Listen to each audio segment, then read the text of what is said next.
Hello guys, आज की video पे हम लोग देखने वाले हैं कि हम जीसीपी क्लाउड पे एक स्टैटिक वेबसाइट कैसे डिप्लॉय करते हैं। हमने एडब्ल्यूएस पे देखा, एज्योर पे देखा, लेकिन जीसीपी क्लाउड पे हम कैसे डिप्लॉय करते हैं, क्या क्या बेस्ट प्रैक्टिस होती है। मतलब अगर हमें कोई प्रोडक्शन लेवल पे कोई स्टैटिक वेबसाइट डिप्लॉय करनी है, वो भी गूगल क्लाउड पे, ठीक है, तो क्या क्या बेस्ट प्रैक्टिस होती हैं, ठीक है। हम उसको कस्टम डोमेन के साथ भी मैप करने वाले हैं इस वीडियो में, और हम उस पर एक एसएसएल भी लगाने वाले हैं जो हमें जीसीपी क्लाउड प्रोवाइड करता है, ठीक है। तो इस वीडियो को कंप्लीट करने के लिए हमें एक जीसीपी बकेट चाहिए होगी, एक जीसीपी लोड बैलेंसर चाहिए होगा, एप्लीकेशन लोड बैलेंसर, और हमारा डीएनएस रजिस्ट्रार, मतलब हमारा जो डोमेन जहाँ पे रजिस्टर्ड है उसके क्रेडेंशियल्स हमारे पास होने चाहिए। और फिर हमारा जो भी एंड यूज़र होगा वो इस वेबसाइट को इजीली एक्सेस कर पाएगा with the help of a custom domain name and with SSL. Okay, ठीक है। तो हम फिर चलो स्टार्ट करते हैं अपना वीडियो, ठीक है। तो उसके लिए हमें एक जीसीपी अकाउंट चाहिए होगा, ठीक है। जब हम जीसीपी अकाउंट पे आएंगे तो सिंपली हम सर्च बार में बकेट सर्च कर लेंगे, ठीक है। तो हमें एक बकेट मिल जाएगी, ठीक है। एक बकेट इस टाइप का हमें डैशबोर्ड ओपन होके हो जाएगा। जैसे हम AWS पे S3 बकेट यू बनाते थे, सिमिलर टाइप का कॉन्सेप्ट यहाँ पर भी है, ठीक है। तो क्रिएट बकेट, ठीक है। क्रिएट बकेट करने के बाद हमें जिस नाम से बकेट बनानी है, जैसे अभी हम बकेट बनाने जा रहे हैं amanSDLC.com, ठीक है। सिंपली हमें कुछ नहीं करना है, क्रिएट बकेट कर देनी है, कंफर्म, ठीक है। बकेट हमारी रेडी हो गई है, ठीक है। बकेट रेडी होने के बाद हमें एक स्टैटिक वेबसाइट जो हम यहाँ पे डिप्लॉय करेंगे उसका हमें कंटेंट चाहिए होगा। तो स्टैटिक वेबसाइट डिप्लॉय करने के लिए हम आ जाते हैं अपने गिटहब पे, जहाँ पे हमारे पास स्टैटिक वेबसाइट का कंटेंट है, ठीक है। ठीक है, ये हमारे पास एक गिटहब पे एक अमन ऑप्स करके बकेट है, जहाँ पे हमारे पास एक गिटहब मतलब स्टैटिक वेबसाइट का कोड पड़ा हुआ है जो HTML CSS पे है, ठीक है। तो यहाँ से इस कोड को हम सिंपली अपने टर्मिनल से क्लोन कर लेंगे, ठीक है। ठीक है, क्लोन करने के लिए एक मिनट दीजिएगा मुझे, ठीक है। सीडी करके हम लोग चलते हैं होम के अंदर, अमन अमन के अंदर एक वीडियोस नाम के फोल्डर मिलेगा, वहाँ पे हम चलते हैं। वहाँ पे इस जगह पे हम इसको क्लोन करते हैं, गिट क्लोन। जो हमने गिटहब का URL कॉपी किया था उसको इंटर कर देते हैं और ये हमारा क्लोन हो जाएगा। It will take some time, ये कुछ टाइम लेगा क्योंकि क्लोन हो रहा है, ठीक है। ओके, ठीक है। तब तक हम देख लेते हैं हमारी स्टैटिक वेबसाइट का लेआउट कैसे दिखेगा। इस टाइप से हमारी स्टैटिक वेबसाइट दिखेगी, ठीक है, इस टाइप से। ओके, ठीक है। ये तो हमारा कोड क्लोन हो चुका है, ठीक है। क्लोन होने के बाद हम अपने GUI पे चलते हैं और वीडियोस नाम का हमें एक फोल्डर मिलेगा, ठीक है। इस वीडियोस पे हमें ये कुछ कंटेंट मिलेगा, तो हमें इस कंटेंट को अपलोड करना है अपनी S3 बकेट पे, ठीक है। तो आ जाते हैं अपने GCP पे, अपलोड फोल्डर, और हमारा फोल्डर डाउनलोड्स में था, इसको सेलेक्ट किया और अपलोड कर दिया, ठीक है।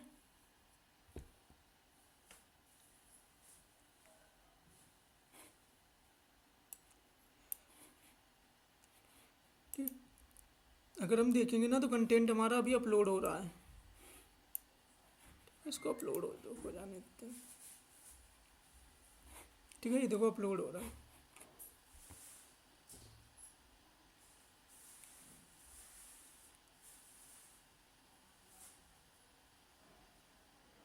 ये कुछ टाइम लेगा क्योंकि हम बकेट पे डेटा अपलोड कर रहे हैं। ये डिपेंड करता है हमारे इंटरनेट की स्पीड पे भी,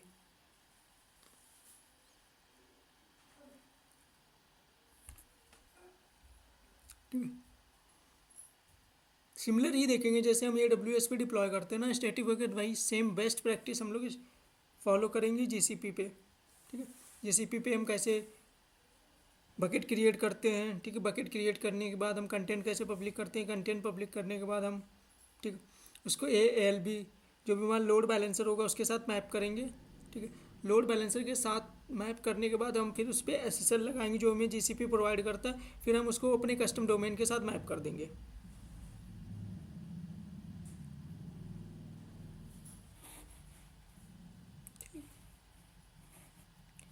आई थिंक फाइल्स अपलोड हो चुकी है, तो यहाँ पे आते हैं परमिशंस पे। ठीक है, पहले हम अपनी बकेट पब्लिक कर लेते हैं। ठीक है, बकेट तो हमारी पब्लिक हो गई। ठीक है, अब हम इसको वेयर इज द कॉन्फ़िगरेशन। ठीक,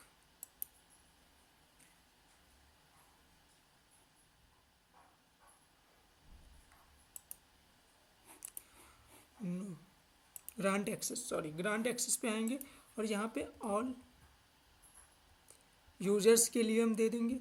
और एक चीज़ ध्यान रखना, जैसे AWS में हम बकेट को S3 बकेट बोलते हैं। ठीक है, GCP में उसको क्लाउड स्टोरेज बोलते हैं। क्लाउड स्टोरेज पे क्लिक करने के बाद हमें उसको व्यू एक्सेस दे देना है। ठीक है, add allow public access. Okay, देखो हमारा कंटेंट पब्लिक हो चुका है। ठीक है, हम लोग ऑब्जेक्ट पे आते हैं और जो हमारा index.html है इस यहाँ पे क्लिक करते, इस पर क्लिक करते हैं और ये हमारा पब्लिक URL आ गया। ठीक है,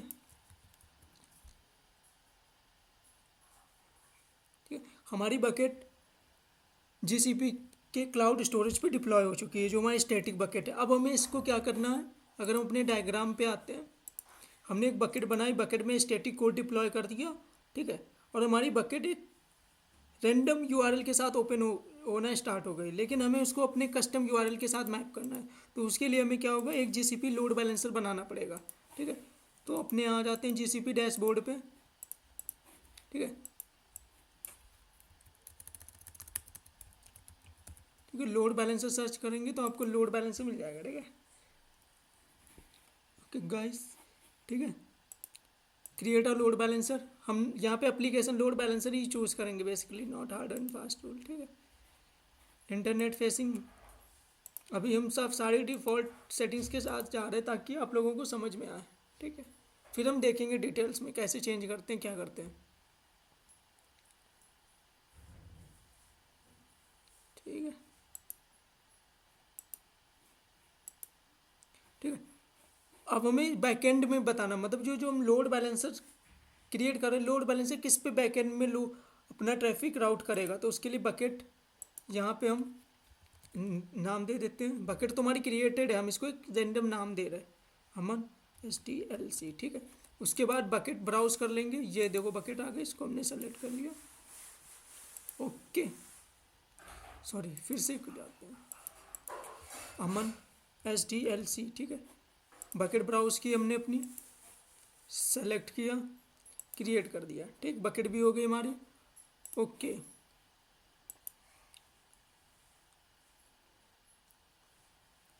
ठीक है, टू द पाथ। ठीक, यहाँ पे आते हैं, इसको HTTPS कर लेते हैं। HTTPS करोगे तो ये आपसे सर्टिफिकेट के लिए पूछेगा। ठीक है, अब हमारे पास कोई सर्टिफिकेट तो है नहीं, तो यहाँ पे हम गए, हमने क्रिएट सर्टिफिकेट पे किया और यहाँ पे सर्टिफिकेट का नाम दे दिया अमन SDLC। ठीक है, डिस्क्रिप्शन में भी सेम ही दे देते हैं। ठीक है, बकेट हम GCP जो हमें प्रोवाइड कर रहा है वो, और बकेट किस किस पे लगाने जा रहे हैं। ठीक है, डोमेन क्या है, अमन SDLC.com। सेकेंड डोमेन है www.amanhaman.sdlc.com। ठीक है, अमन SDLC.com क्रिएट। ठीक है, ये हो गया डन। ठीक है, सर्टिफिकेट भी हो गया, हमने डन कर दिया और क्रिएट। ओके, हम लोड बैलेंसर का नाम नेम देना पड़ेगा, अमन SDLC। ठीक है, ये नाम आप कुछ भी दे सकते हो। ठीक है, ठीक है, ये हमारा लोड बैलेंसर क्रिएट हो रहा है। ठीक है, हमने अभी तक क्या किया, हमने एक GCP बकेट बनाई, उस पर अपना स्टैटिक कंटेंट डिप्लॉय किया। कंटेंट डिप्लॉय करने के बाद हमने क्या किया, एक लोड बैलेंसर बनाया, उसको मैप कर दिया और अपने कस्टम डोमेन, जो भी हमारा कस्टम डोमेन है, ठीक है, अभी कस्टम डोमेन हमारा है अमन SDLC.com। ठीक है, तो लोड बैलेंसर बनाया, उस पर SSL की रिक्वेस्ट भी हमने कर दी कि, ठीक है, ताकि जब हम मैप करें तो हमारा जो स्टैटिक वेबसाइट ओपन हो, सिक्योरली ओपन हो विद HTTPS प्रोटोकॉल के साथ, ठीक है। ये कर दिया। अब हमें ये कस्टम डोमेन का पार्ट रिमेनिंग है, ठीक है। तो कस्टम डोमेन के लिए हम जाते हैं, हमारे पास एक DNS प्रोवाइडर है GoDaddy के पास हमारा डोमेन होस्टेड है, ठीक है। यहाँ पे आते हैं,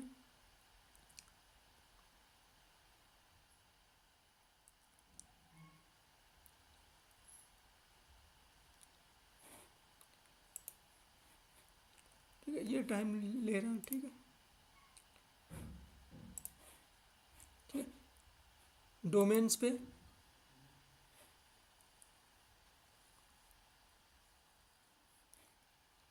ठीक है, डोमेन्स पे आने के बाद हमारे पास यहाँ पे 2 डोमेन रजिस्टर्ड है, amanOps.com, इस पर मेरी वेबसाइट चल रही है, इसको हम नहीं छेड़ेंगे। हमारे पास दूसरा डोमेन रजिस्टर्ड है amanSDLC.com, इसको ओपन करेंगे। यहाँ पे हम लोग अपने DNS रिकॉर्ड चेंज करेंगे,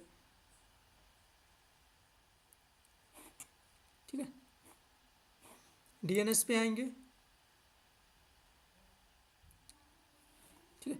DNS पे आने के बाद वेट, amanSDLC, ठीक है। ये हमारे पास ए रिकॉर्ड पहले से बना है, इसको डिलीट कर लेंगे। अगर आपके पास कोई ए रिकॉर्ड है जहाँ पे रजिस्टर करने जा रहे हो तो उसको डिलीट कर लेना, ठीक है। अब यहाँ पे हम एक ए रिकॉर्ड क्रिएट करेंगे, इसको हम डिटेल में समझेंगे कि ए रिकॉर्ड क्या होता है, ठीक है। अभी हम इस प्रैक्टिकल को करने के लिए, अगर हम इस वेबसाइट को, स्टैटिक वेबसाइट है, अगर हम AWS पे अगर इसको डिप्लॉय करते तो हमें CNAME सेलेक्ट करना पड़ता है, लेकिन हम GCP पे हैं तो ए रिकॉर्ड सेलेक्ट करेंगे, क्योंकि GCP हमें एक IP प्रोवाइड करता है लोड बैलेंसर की। इन केस ऑफ AWS वो हमें एक DNS नेम देता है, कस्टम DNS, मतलब रैंडम DNS नेम देता है, ठीक है। तो अगर हमारे पास DNS नेम है तो फिर हम CNAME करेंगे, ठीक। और GCP पे GCP हमें IP देता है, तो तुम ए रिकॉर्ड सेलेक्ट करेंगे। फिर हम अपने आते GCP पे लोड बैलेंसर पे सेलेक्ट किया, देखो ये क्रिएट हो गया। ये देखो GCP ने हमें एक IP दी है, इस IP को हम अपने लोड बैलेंसर मतलब अपने DNS के साथ मैप कर देंगे, ठीक है।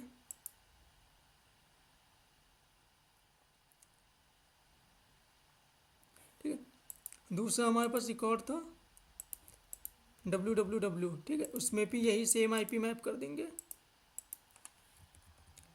ठीक है।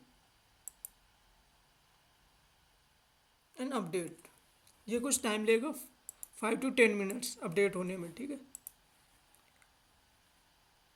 TCP डिफ़ॉल्ट, ठीक है। अगर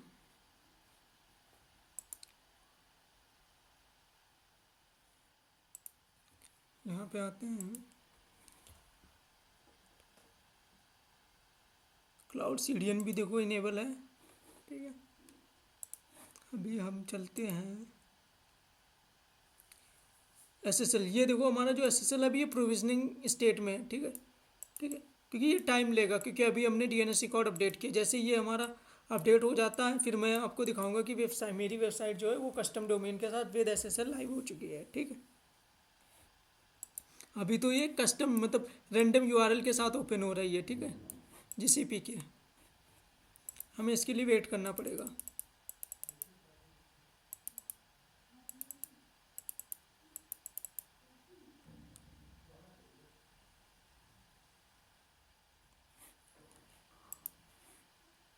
हम थोड़ी देर के लिए वीडियो पॉज कर रहे हैं, फिर उसके बाद हम जैसे ही अपडेट होगा तो मैं रिन्यू कर दूंगा।